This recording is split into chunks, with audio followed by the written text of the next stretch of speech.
Yo, what is going on, LFA Youth? Pastor Tanner. Welcome to day 2 of 260 and 260, where we read one chapter of the New Testament every single day for 260 days until we make it all the way through the New Testament. Let's jump into Matthew chapter 2. I'm going to be reading NLT today. Jesus was born in Bethlehem in Judea during the reign of King Herod. About that time, some wise men from eastern lands arrived in Jerusalem asking, "Where is the newborn King of the Jews? We saw his star as it rose, and we have come to worship him." King Herod was deeply disturbed when he heard this, as was everyone in Jerusalem. He called a meeting of the leading priests and teachers of religious law and asked, "Where is this Messiah supposed to be born?" "In Bethlehem in Judea," they said, "for this is what the prophet wrote. And you, O Bethlehem, in the land of Judah, are not least among the ruling cities of Judah.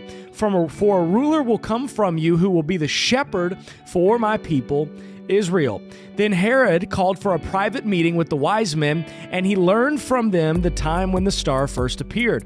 Then he told them, "Go to Bethlehem and search carefully for the child, and when you find him, come back and tell me so that I can go and worship him too."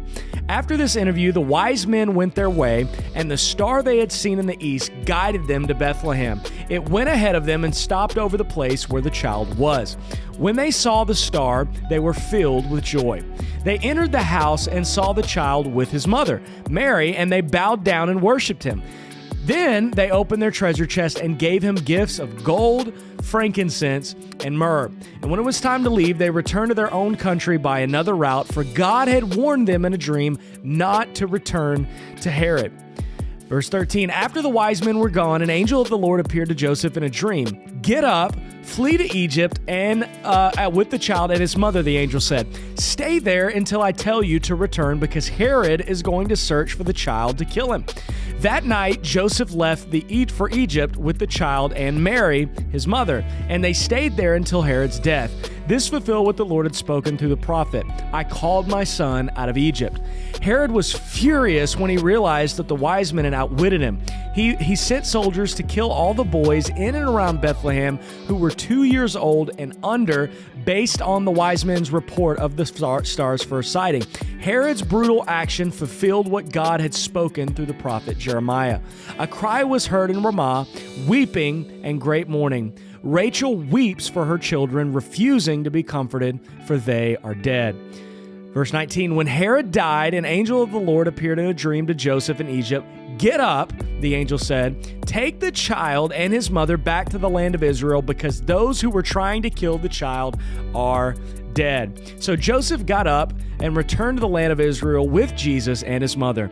But when he learned that the new ruler of Judea was Herod's son, Archelaus, he was afraid to go there.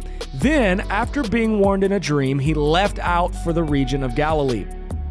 So the family went and lived in a town called Nazareth. This fulfilled what the prophets had said: he will be called a Nazarene.